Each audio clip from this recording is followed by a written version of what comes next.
tema del día de hoy. Recuerden que estamos en el libro de Job, estamos ya en el capítulo número 18, avanzando para la gloria de Dios, ¿verdad? Y bueno, hoy vamos a estar en en este capítulo. Y bueno, en la primera parte de este capítulo, mis amados, como les decía el día de ayer, vamos a ver la objeción de Bildad, ya que Bildad pues habla por una segunda ocasión. Entre el versículo del 1 al 3 vemos cómo Bildad reprende a Job por sus palabras y su baja opinión que tiene Job por sus amigos. Pero pues vemos que ya es una condición muy correcta de repente lo que hace Job. Y dice la palabra de Dios: respondió Bildad suita y dijo: ¿cuándo pondrás fin a las palabras? Entiende y después hablemos. ¿Por qué somos tenidos por bestias y a tus ojos somos viles?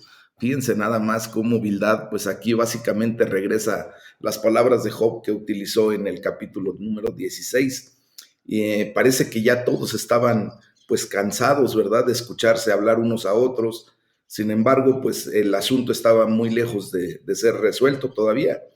Bildad una vez más se dirige a Job en el plural, como lo había hecho en Job 8, probablemente hablándole como representando a una clase, como Job había hecho antes en su respuesta que le dio a Sofar en el capítulo 12. ¿Ah? Y bueno, cuando Bildad, perdón, continúa propiamente intercambiando insultos con Job, ¿no? Le dice: ¿por qué nos tienes como bestias? ¿Y por qué a tus ojos somos viles? Ya vemos aquí la rispidez con la que se están tratando, y ambos se acusaban mutuamente de ser pues tontos y viles, como si fueran unas bestias. Aquí vemos cómo Bildad peca contra la ley del amor, como también lo hará en la siguiente interrogación, acusando a Job de una osadía insolente contra Dios. En el versículo 4 justamente vemos cómo Bildad pues le dice a Job que se vea a sí mismo y a las inmutables leyes de la vida, y dice la palabra de Dios: oh tú que te despedazas en tu furor, será bañada, perdón, será abandonada la tierra por tu causa y serán removidas de su lugar las peñas. Aquí pues vemos cómo Bildad le dice a Job: solamente mírate, te estás despedazando en tu enojo. Realmente lo que le está diciendo, algo así como: tu condición es toda la evidencia que necesitamos para ver que verdaderamente estás en pecado y necesitas arrepentirte. Otra vez el dedo, ¿verdad?, acusador, otra vez el dedo en la llaga, tratando de hacer ver a Job como una persona completamente vil.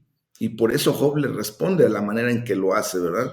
En el versículo 9 de Job 16, pues propiamente Job había identificado a Dios como su torturador, ¿se acuerdan? Que ya lo comentamos, y que él sentía que Dios lo estaba haciendo pedazos. Pues ahora Bildad responde que es Job quien se hace pedazos a sí mismo por su ira innecesaria, por su pecado, por su transgresión.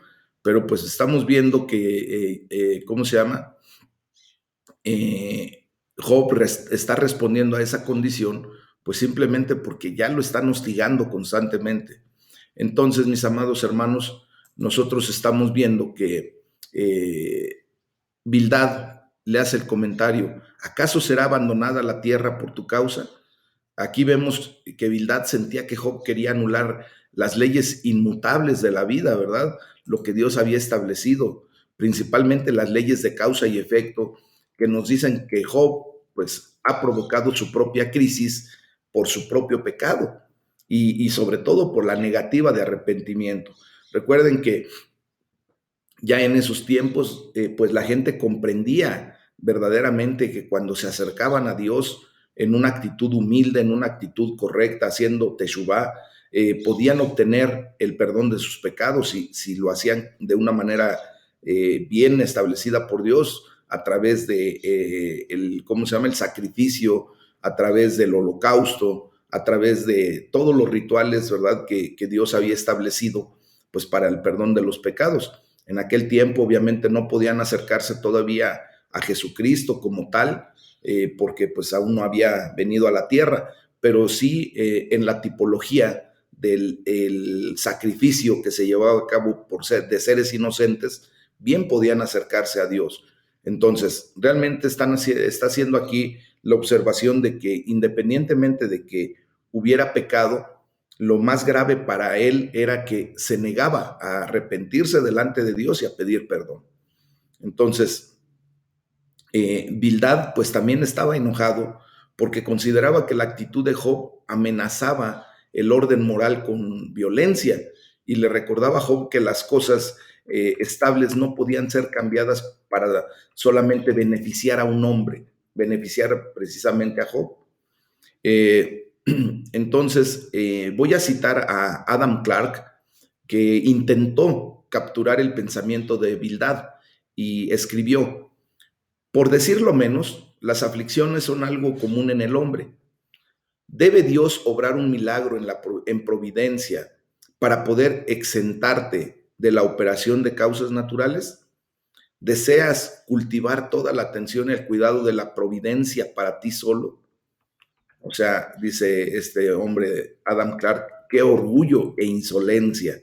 Y es verdad, o sea, nosotros no podemos pensar que Dios va a hacer cosas que dañen a los demás solo con el objetivo de beneficiarnos, ¿verdad? Jamás va a hacer eso. Dios es un Dios justo, acuérdense. Ahí también tenemos nosotros que aprender a descansar en la justicia de Dios. Ya en la segunda parte de este capítulo 18, a partir del versículo 5, pues Bildad describe las aflicciones de los impíos y pues hace una declaración de cómo es oscura la vida de los impíos.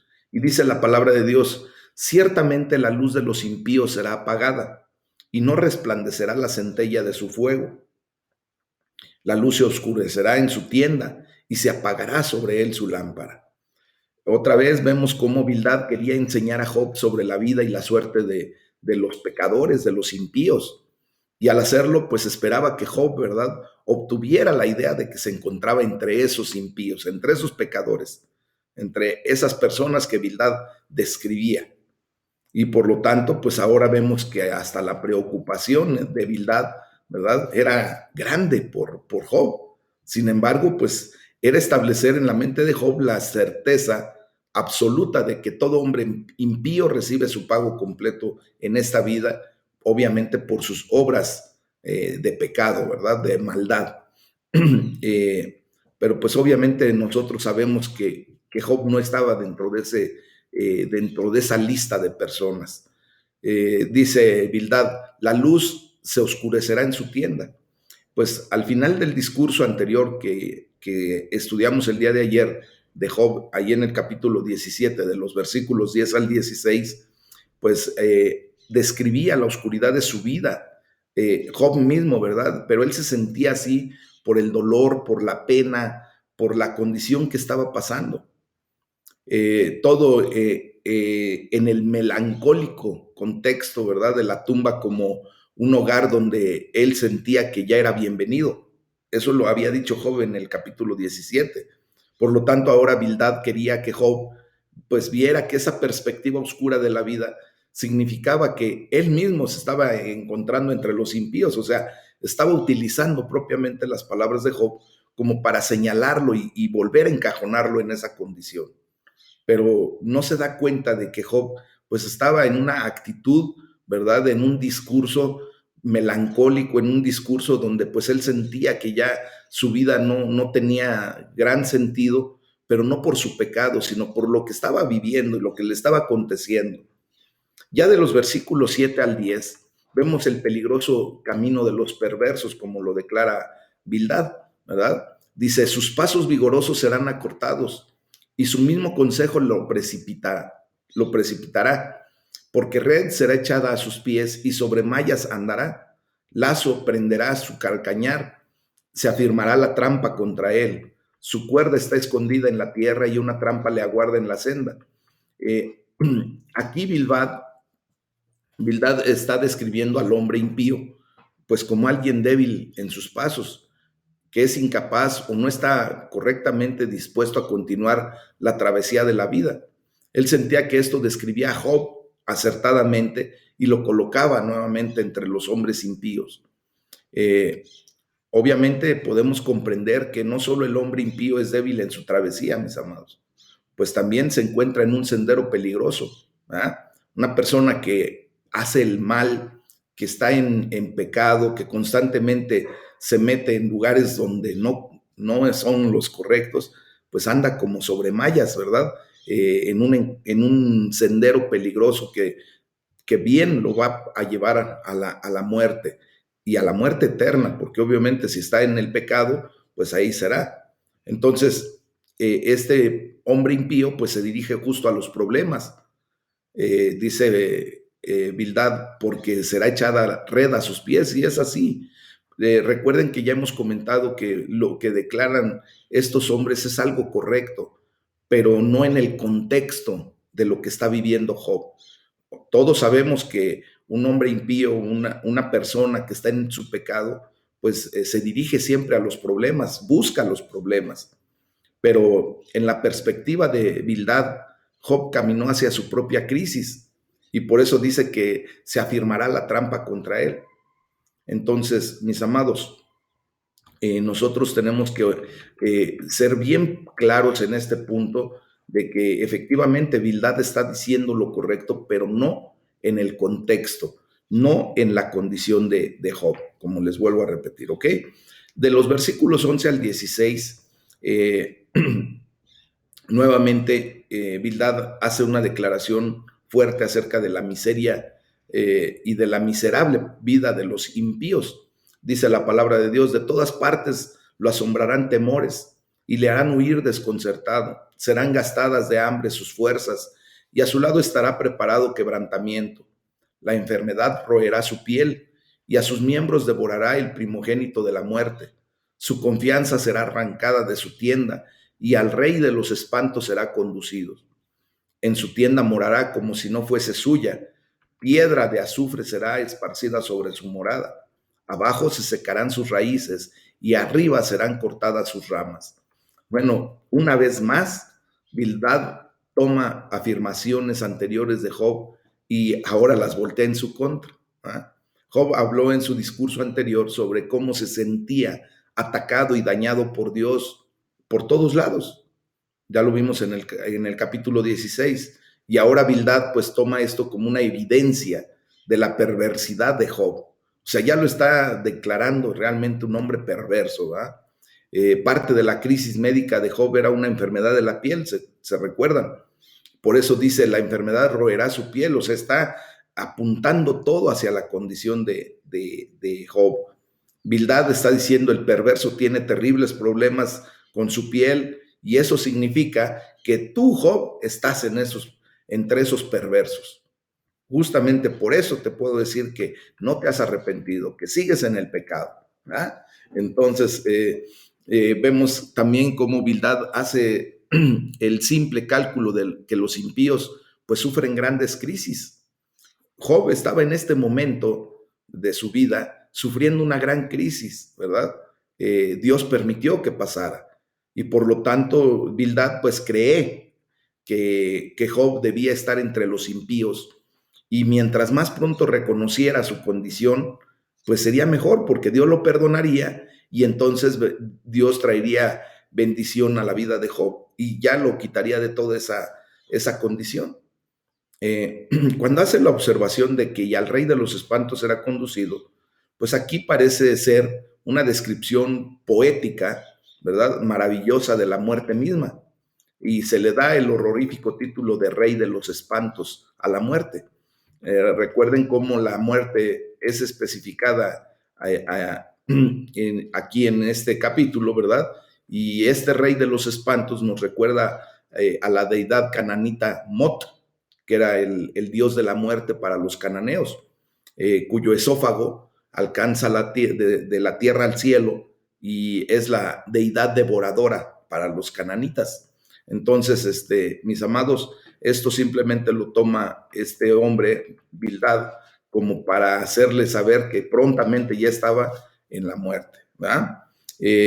Cuando dice piedra de azufre será esparcida sobre su morada, esto se puede referir a la destrucción de Sodoma y Gomorra, como ya se había sugerido anteriormente, o a la costumbre antigua de fumigar casas con azufre para purificarlas de la corrupción, ¿verdad? Entonces, Bildad pues estaba haciendo esa observación como que necesitaba ser purificado obligadamente Job.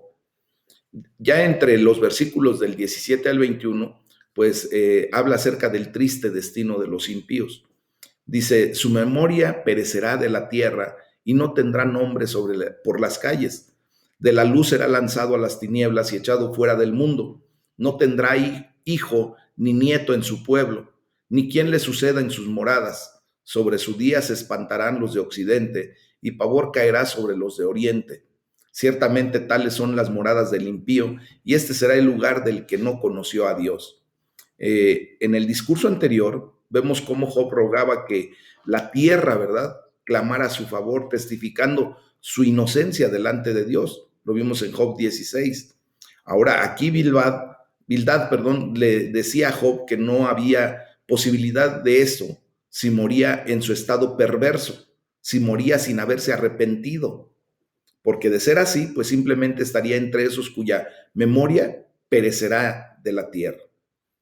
La afirmación que hizo Bildad acerca de que no tendrá hijo ni nieto en su pueblo, pues especialmente fue muy cruel, ¿verdad? Para alguien que había perdido a sus 10 hijos recientemente, en un trágico accidente, como nos lo narró Job 1. Ahora Bildad creía que semejante crueldad era necesaria para despertar a Job de su autoengaño y que viniera al arrepentimiento. Ellos estaban convencidos de que Job había pecado y por eso querían llevarlo al arrepentimiento. Aquí Bildad pues nos da una alegoría transparente, ¿verdad? La cual es singularmente cruel en su evidente referencia a la pérdida de Job. El último estado, o sea, no tener descendencia ni sobreviviente, es lo peor que le podía suceder en aquellos tiempos a un hombre. Y bueno, yo creo que hasta en estos momentos también, ¿verdad? Bildad pues ha enlistado las cosas más temidas por un israelita en la vida y en la muerte como las señales de rechazo de Dios. Y también vemos cómo Bildad llevó su ataque aún más lejos. Dice, y este será el lugar del que no conoció a Dios. O sea, ahora ya a Job no lo estaba solamente poniendo entre los impíos, ya Bildad lo estaba también poniendo entre los que no conocían a Dios. Esta fue una afirmación cruel y falsa contra un hombre que era perfecto y recto, que era temeroso de Dios y que era apartado del mal, como nos lo dijo Job, capítulo 1, versículo 1, ¿verdad? Nada más que, desgraciadamente, cuando nosotros hacemos humanamente un prejuicio de alguien, cuando nosotros nos comportamos como lo que no debemos ser, que es ser jueces, pues nos damos cuenta de la terrible falsa acusación que podemos levantar en contra de alguien, mis amados. Y esto, honestamente, pues es una tremendamente poderosa delineación del camino de la perversidad. Una vez más, tenemos que decir, todo era verdad lo que dijo Bildad también, y por lo tanto debería ser tomado en cuenta, pero no toda la verdad, y por lo tanto no tenía significancia en el caso de Job. O sea, porque no tenía absolutamente toda la verdad ninguno de los amigos de Job. Bildad describe al peor hombre en el que se puede pensar, y Job dice, todo esto me ha sucedido, y tú dices que yo debo ser un mal hombre, pero yo digo que no lo soy. Tú tienes la lógica de tu creencia, mientras que yo tengo la realidad de mi experiencia. ¿Ah? Al Dios que explicará mi existencia no he encontrado aún, pero confío en que tal Dios existe y por lo pronto me rehúso a aceptar tu falsificación de él. Era lo que realmente Job constantemente les contestaba. Y miren, a final de cuentas en este capítulo, pues vemos que no es la perversidad de Job, sino su fidelidad lo que el Señor está revelando en esta prueba. De hecho, tal vez no haya nada que Dios quiera más que llevar a cada uno de nosotros, ¿verdad? Al punto donde puede hacer con nosotros exactamente lo que hizo con Job, entregarnos con confianza perfecta a las garras de Satanás, sabiendo que incluso entonces nuestra fe resistirá. Ese es el objetivo, mis amados, del estar estudiando este libro, porque en algún momento, si al soberano, al Dios en el que hemos creído, le place, ¿verdad? Permitir que el enemigo nos tenga en una condición crítica, Él sabe que ustedes y yo resistiremos en integridad, en fidelidad a Dios.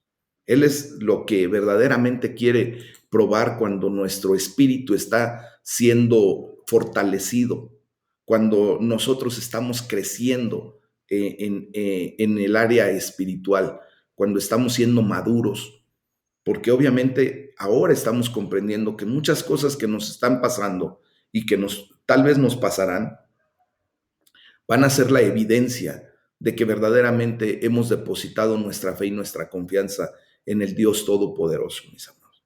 ¿Verdad? Entonces, esto pues nos lleva a continuar nuestro estudio, nuestro viaje por este emocionante libro, ¿verdad? A través ahora ya del capítulo número 19, en donde pues en la primera parte de este capítulo Job lamenta su desconsolada aflicción, porque obviamente pues le da la respuesta a Bildad y le declara, yo sé que mi Redentor vive. Vemos entre los versículos 1 al 6 del capítulo 19 cómo Job se queja de que sus amigos no lo han entendido para nada. Y dice la palabra de Dios. Respondió entonces Job y dijo, ¿hasta cuándo angustiarán mi alma y me molerán con palabras? Ya me han vituperado 10 veces. ¿No se avergüenzan de injuriarme? Aun siendo verdad que yo haya errado, sobre mí recaería mi error. Pero si ustedes se engrandecen contra mí y contra mí alegan mi oprobio, sepan ahora que Dios me ha derribado y me ha envuelto en su red. Fíjense nada más cómo Job ya llega en punto de desespero, ¿verdad? Y Job le responde a Bildad con una queja familiar de que sus amigos eran indolentes y lo estaban atormentando en lo profundo de su alma. Vemos cómo lo golpeaban con sus duras palabras, como si estuvieran rompiendo piedras, ¿verdad? Al lado de un camino. Nosotros, mis amados, debemos ser muy cuidadosos con lo que decimos a los que están sufriendo alguna aflicción o están en una prueba, porque una palabra, una sola palabra, aunque pareciera ser algo muy pequeño, a menudo cortará mucho más profundo y herirá aún más terriblemente que una navaja de afeitar. Cuando esa palabra, lejos de ser de bendición, viene a ser una palabra que hiere, que lastima. ¿Verdad? Podríamos decir en estos tiempos que muchos en la iglesia actual son tan fríos como lo eran los amigos de Job. De hecho, la iglesia se ha vuelto muy celosa con los hombres que son sólidos en la fe. Y si un hombre no es sólido en la fe, entonces desenvainan sus espadas eclesiásticas, ¿verdad? Desenvainan la espada espiritual y lo destazan, lo trozan. Pero vemos cómo el ser humano se convierte en muy poco sólido en el amor y allí no se dice nada. ¿Ah? ¿Qué tenemos que hacer ustedes y yo que estamos estudiando esta bendita palabra? Quitarnos de ese tipo de conductas, mis amados. Nosotros no somos jueces, solamente Dios es el único que puede convencer a alguien de pecado, de juicio y de justicia a través del Espíritu Santo. Nosotros solamente tenemos que amar a las personas, presentarles el Evangelio de Jesucristo, hacerles evidente el amor de Dios por sus vidas a través de nuestra comprensión, a través de la misericordia que Dios ha puesto en nuestra vida, que ni siquiera es nuestra, a través de la misericordia con la que Dios nos vio en su momento, cuando ustedes y yo estábamos errados, y que esto sea la evidencia de que hay un Dios de amor, un Dios vivo y verdadero que ama su creación y que ha dado todo por su creación. Imagínense si Él mismo ¿verdad? Perdonó nuestros pecados desde mucho antes de que pudiéramos venir a la faz de esta tierra. Allí en la cruz del Calvario, déjame decirte que estábamos tú y yo crucificando a Cristo por nuestros pecados y fuimos perdonados. Ahora vivimos la gracia de nuestro Señor Jesucristo. Estamos en ese periodo de la gracia en donde podemos vivir con plenitud, con alegría, ¿verdad? En esa vida abundante que Cristo nos ha ofrecido y nos ha dado a través de lo que Él ganó en la cruz del Calvario. Entonces nosotros no tenemos por qué convertirnos en instrumentos del enemigo para señalar, para generar pues una actitud incorrecta hacia alguna persona que llegue a los pies de Cristo y que de repente siga en su pecado y que él no sea señalado por nosotros, sino más bien apoyado por nosotros. Tarde que temprano Dios lo va a convencer y ahí dejará su condición de pecado y caminará correctamente. Amén. Entonces aquí vemos cómo los amigos de Job pues han sido por consejo general de la posteridad pues ahora relegados a la infamia interminable. Y Clark dice que todos los que sigan sus pasos se enrolen igualmente en los anales de la mala fama. ¿verdad? Nosotros no tenemos que enrolarnos en esos anales, en esas historias de la mala fama por señalar indiscriminadamente al pecador. Solamente Dios puede hacer eso, mis hermanos, ¿ok? Bueno, entonces, cuando dice, aún siendo verdad que yo haya errado, pues sobre mí caería el error, ¿verdad? Job pues se mantenía firme en negarse a estar de acuerdo con sus amigos en que él había provocado su crisis por algún pecado notable y por su negativa entonces a arrepentirse. Él simplemente dice, pues aún cuando fuera verdad lo que ustedes dicen, pues en la única persona que va a recaer mi pecado, mi error, es en mí. Entonces ya déjense de estar con tanta palabrería, ¿verdad?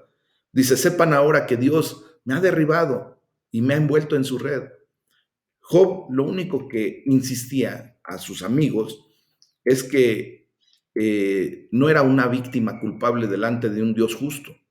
Si Dios había enviado o permitido esta calamidad en la vida de Job, se podía decir que Dios había derribado a Job, porque la calamidad no era solamente un castigo por algún pecado en él. ¿verdad?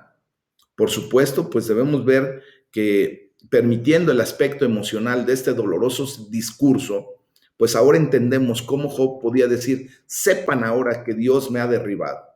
Él tenía razón para pensar esto, mis amados. Recuerden que él no escuchó la plática del capítulo 1 y del capítulo 2, ¿verdad? Entre Satanás y nuestro Padre Celestial. Y por lo tanto, pues él deja fluir sus honestos sentimientos delante de Dios y de sus amigos. Entonces, vemos aquí que en un sentido el acusador estaba actuando como la mano de Dios, pues había dicho a Dios, pero estira tu mano y golpea su carne, como lo vimos en Job 2, versículo 5. Y Dios había respondido, muy bien, entonces Él está en tus manos. Así lo dijo en el versículo 6 de Job capítulo 2. Así que Job pues no estaba totalmente equivocado cuando dijo, la mano de Dios me ha derribado, porque Dios mismo lo entregó en las manos de Satanás. ¿ah? Solo que Job pues no sabía eso. Entonces ya del versículo 7 al 12 vemos cómo Job describe que Dios lo había atacado o lo ha atacado en ese momento. Dice la palabra de Dios, he aquí yo clamaré agravio y no seré oído. Daré voces y no habrá juicio. Cercó de vallado mi camino y no pasaré. Y sobre mis veredas puso tinieblas. Me ha despojado de mi gloria y quitado la corona de mi cabeza. Me arruinó por todos lados y perezco. Y ha hecho pasar mi esperanza como árbol arrancado. Hizo arder contra mí su furor y me contó para sí entre sus enemigos. Vinieron sus ejércitos a una y se atrincheraron en mí y acamparon alrededor de mi tienda. Job, pues aquí se está quejando, mis amados, de lo que era el núcleo de su crisis, ¿verdad? El meollo, como decimos, del asunto. Job estaba acostumbrado a encontrar consuelo y cierto sentido de una respuesta de Dios en sus pruebas anteriores. Sin embargo, pues ahora clamaba al cielo y él sentía que no escuchaba Dios, y por lo tanto Job mismo no escuchaba una respuesta. Y pues podemos entender que nada es más natural y usual que un hombre miserable clame por ayuda, mis amados. La grande pena de Job era que ni Dios ni ningún hombre tomaban en cuenta sus sollozos, su dolor, ¿verdad? Y él sentía que no había quien lo pudiera liberar de la red. Por eso dice, cercó de vallado mi camino y no pasaré. Esto nos recuerda a una queja de lo que se declaró en Job 3, versículo 23, donde tristemente dijo que él era alguien a quien Dios había cercado, encerrado. ¿Ah? Hace una declaración muy fuerte cuando dice, me ha despojado de mi gloria. Obviamente aquí vemos que el estilo poético de este libro pues es profundamente conmovedor. Job describía cómo sentía que Dios lo había llevado tan bajo, ¿verdad? Él era como un rey sin corona, como una casa con sus paredes destruidas o como un árbol que había sido arrancado. Y sigue en una declaración de lo que él sentía. Dice, y me contó para sí entre sus enemigos. Obviamente podemos comprender que aunque Job no podía entender y ni se podría esperar que lo hiciera, ¿verdad? Dios aún lo tenía en un favor y un cuidado especial. ¿Saben por qué? Porque al enemigo no le permitió que lo matara, ¿verdad? Dios puso a Job en un lugar donde se esperaba que creyera, a pesar de que lo que parecían ser circunstancias irrefutables y sentimientos personales, de que todo estaba en su contra y que Dios lo había olvidado, Dios lo tenía en el hueco de su mano. Solamente era una prueba, mis amados hermanos, para sacar de Job todo lo que pudiera estorbarle para tener una relación íntegra delante de Dios, todavía mayor de lo que pudo ser al inicio. Si tú y yo en algún momento dado nos pudiéramos sentir en esa desesperación como lo está sintiendo Job en este momento, créanme, verdaderamente créanme, que Dios nos tiene en el hueco de su mano, que Él no nos dejará ni nos desamparará. Solamente Él nos está pidiendo que confiemos en Él. Esto es la prueba de la fe, mis amados. Es como lo que he comentado cuando un papá natural, un hombre natural, le dice a su hijo que se aviente de un segundo piso y que crea que él lo va a salvar, que crea verdaderamente que él lo va a soportar, ¿verdad? Y entonces el hijo se arroja a los brazos de su padre con esa fe y esa confianza de que su padre no lo va a dejar, no lo va a desamparar, no lo va a dejar caer. Y seguramente en el trayecto, aunque es muy corto el tiempo que se puede vivir en una caída libre de 2 pisos, en ese pequeño trayecto o en ese pequeño momento, posiblemente en los pensamientos de ese niño pudiera pasar la angustia, ¿verdad? ¿Qué tal si me deja? ¿Qué tal y si no me agarra? Pero a final de cuentas su padre lo tiene controlado. Está en las manos de su papá. Así estamos nosotros, mis amados. Y digo, en ese pequeño espacio de tiempo, de esa caída libre de 2 niveles, porque es justamente eso en nuestra vida delante de la eternidad. Es un pequeño tiempo el que podemos pasar en esa angustia, en ese conflicto, en esa desesperación. Pero a final de cuentas sabemos que estamos en los brazos de papá, mis amados. Y tenemos que confiar. Tenemos que aprender verdaderamente que aunque estemos pasando por valle de sombra de muerte, Dios está con nosotros. Obviamente humanamente para nosotros el tiempo que pudiéramos pasar en días, meses, tal vez años, pues para nosotros es algo increíble, ¿verdad? Algo grande en esa temporalidad que nosotros tenemos como vida. Pero en la eternidad, ¿qué es ese pequeño tiempo, mis amados? ¿Qué es ese pequeño tiempo comparado con la grandiosidad de la eternidad en la presencia de Dios? Ojalá esté yo siendo muy claro, de poder ver que Dios tiene el control de todo. A Él no se le escapa nada. Dice Job, y acamparon alrededor de mi tienda. Vemos que aquí Job está narrando la progresión invertida de un sitio antiguo, cuando los ejércitos sitiaban alguna ciudad y la conquistaban, ¿verdad? Sin embargo, la ironía era que Job pues no era como una ciudad poderosa, sino solo como una tienda humilde. Y por eso vemos la progresión invertida, comenzando en Job capítulo 19, versículo 8, cuando dice cautividad. O sea, cuando dice, cercó de vallado mi camino y no pasaré. Ahí está declarando una cautividad. Después viene cuando dice, y quitando la corona de mi cabeza, hay un destronamiento. ¿Verdad? Es como cuando al rey pues lo destronan, lo quitan y lo despojan de su trono. Después dice, me arruinó por todos lados. Esto es ser como un muro derribado. Dice, y ha hecho pasar mi esperanza como árbol arrancado. Pues obviamente es cuando de plano se empieza a destruir toda esa área, ¿verdad? Y dice, vinieron sus ejércitos a una y se atrincheraron en mí. O sea, pusieron un sitio a su alrededor. Dice, y acamparon en derredor de mi tienda. Él se sintió completamente rodeado. Ahora, si revertimos este orden, vamos a poder tener una descripción paso a paso de lo que sucede en un sitio de guerra. ¿Verdad? Primero, obviamente, viene el rodear, después se pone propiamente el sitio a ese lugar, después empieza la destrucción, se derriban los muros, se destrona al rey y se cautiva al pueblo. Así es justamente como debemos comprender esta descripción que hace Job, ¿verdad?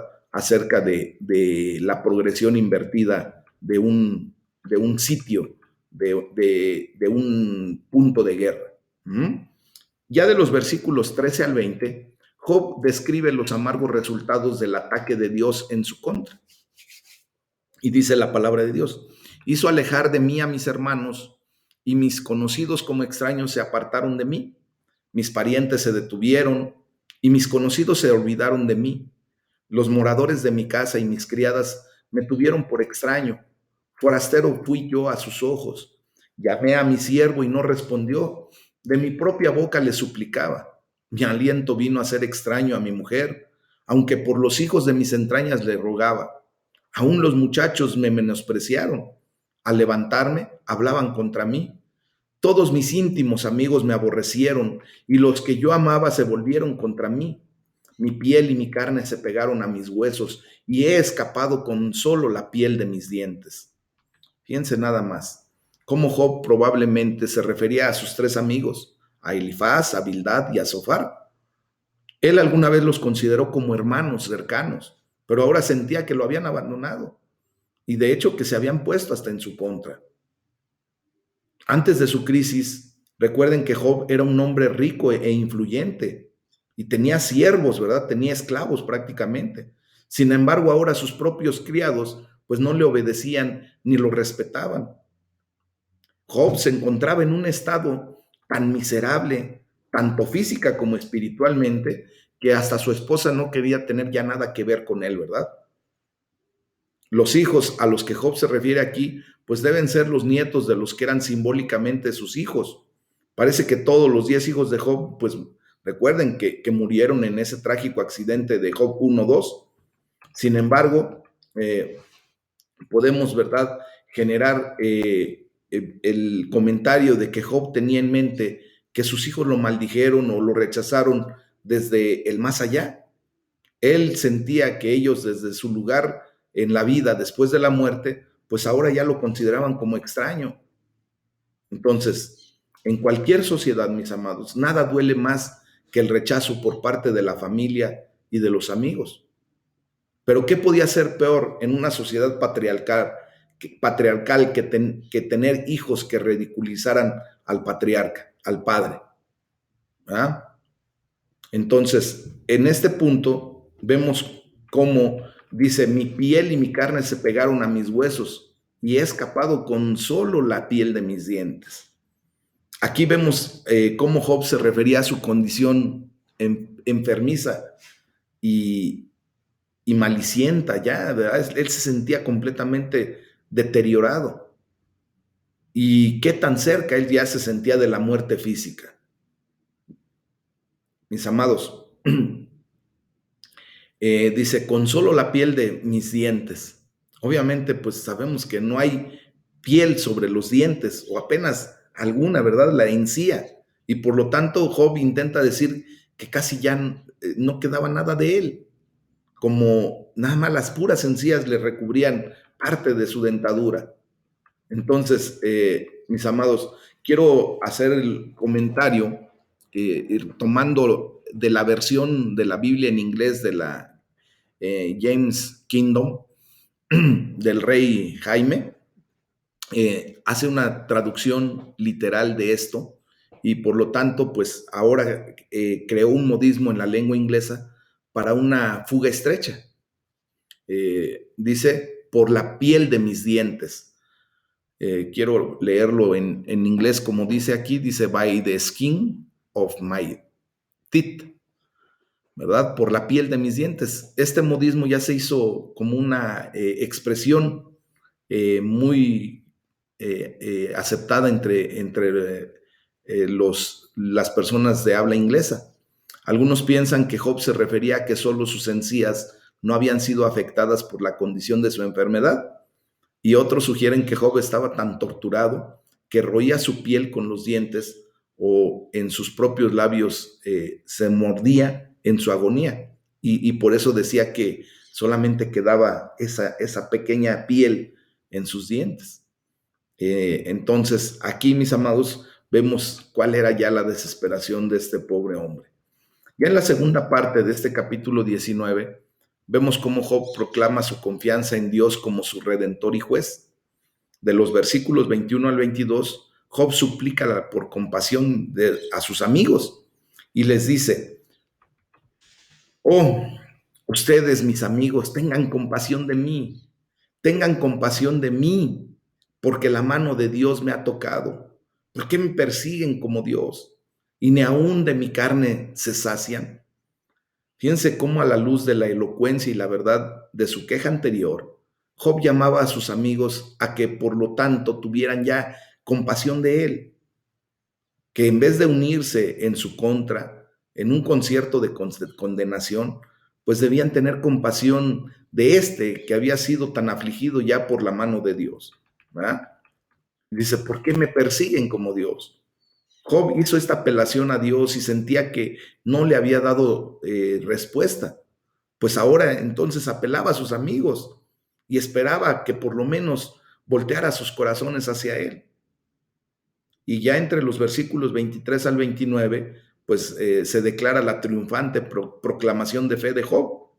Y dice la palabra de Dios, ¿quién viera ahora que mis palabras fueran escritas?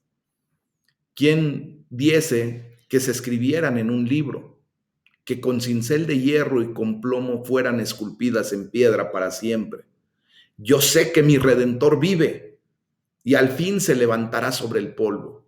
Y después de deshecha esta mi piel, en mi carne he de ver a Dios, al cual veré por mí mismo, y mis ojos lo verán y no otro. Aunque mi corazón desfallece dentro de mí, más debieran decir, ¿por qué le perseguimos? Ya que la raíz del asunto se halla en mí, teman ustedes delante de la espada, porque sobreviene el furor de la espada a causa de las injusticias, para que sepan que hay un juicio. Piense cómo ya Job, ¿verdad? Pues parecía no tener ni idea de que su drama y su tragedia personal, pues ciertamente serían escritas y se escribirían en un libro. ¿Ah? Dice, ¿quién diese ahora que mis palabras fueran escritas? Y sería así para el beneficio de innumerables generaciones, de innumerables personas a través de los tiempos subsiguientes. Hoy tú y yo estamos siendo bendecidos a través de estas palabras, a través de lo que Dios permitió que se escribiera para enseñanza nuestra, mis amados. Piense cómo en ese momento Dios le da una lucidez increíble a Job, ¿verdad? Sus palabras y su vida ciertamente serían escritas con cincel de hierro y con plomo, esculpidas en piedra para siempre. Hoy es el día que a más de casi 4,000 años de esto, seguimos estudiando, leyendo y siendo bendecidos por Dios a través de esto que acaba de declarar Job. Dice, yo sé que mi Redentor vive y al fin se levantará sobre el polvo. Este es otro de los brillantes destellos de fe en el trasfondo de Job, que estaba por otra parte oscuro, recuerden, y triste por la crisis y el sufrimiento, pero que al mismo tiempo esos destellos de fe le daban la capacidad de comprender que su Redentor vive. Y eso es lo que tenemos que aprender el día de hoy.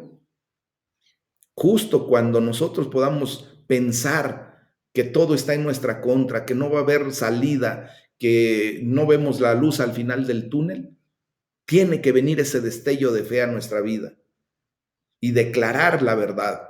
Nuestro Redentor, nuestro Cristo Rey, vive y Él se levanta como poderoso gigante, mis amados.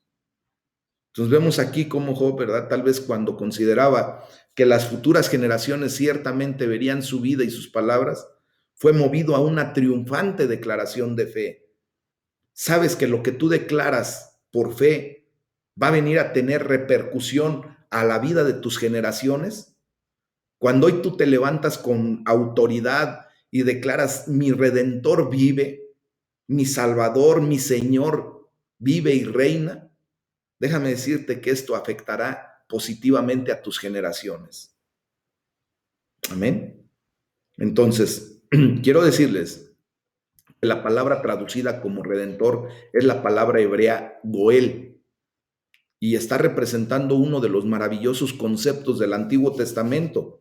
El Goel era ese otro que defendía la causa de alguien, que vengaría los males que se le habían hecho a otra persona y así exonerarlo de todos los cargos presentados en su contra.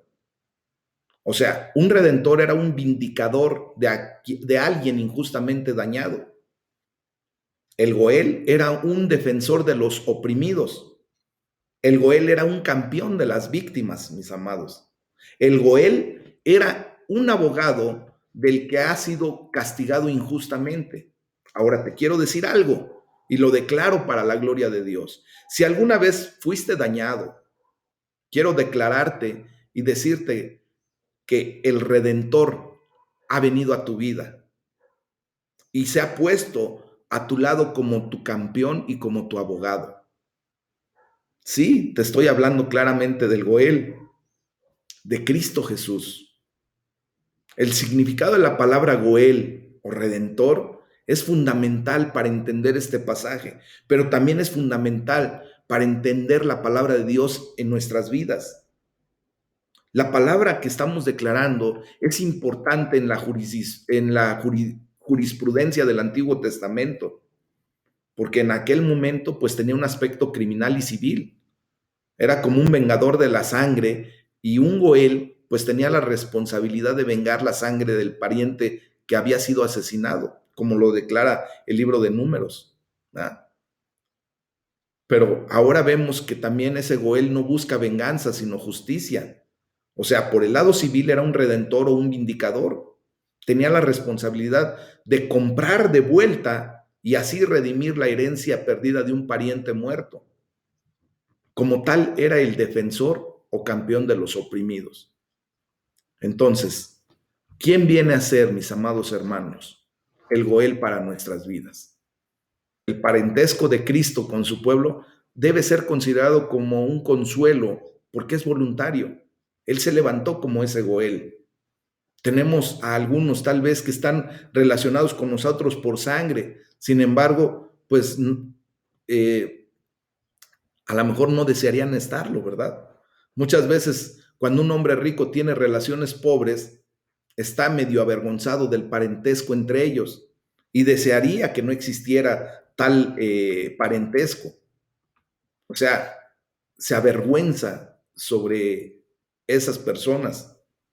Pero la relación de nuestro Señor Jesucristo con nosotros no es ningún accidente de nacimiento. Fue voluntariamente asumida por Él para hacerse el hermano mayor de nosotros. Y recuerden también que siempre era considerado ser la responsabilidad del Goel no solo redimir por precio, sino que donde eso fallaba, redimir por poder. Entonces vemos aquí que hay dos redenciones, la redención por precio y la redención por poder.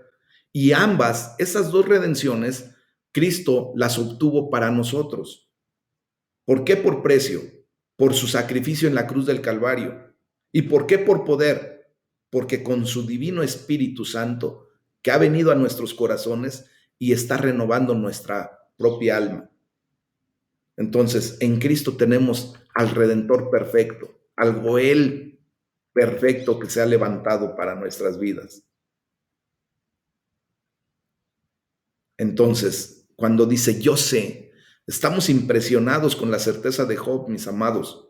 Esto era algo que él sabía, era mucho más que una simple esperanza o mucho más que una simple suposición. Cuando dice que mi redentor, Job sabía que tenía un Goel, un redentor, alguien que lo rescataría de su crisis, de su desesperanza y de cada acusación hecha en su contra.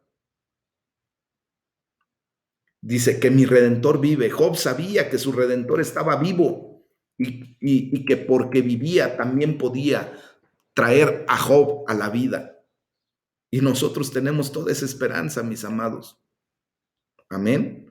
Tenemos toda esa bendición en Cristo Jesús. Mis amados, nosotros ahora tenemos la gran bendición de poder comprender todo esto.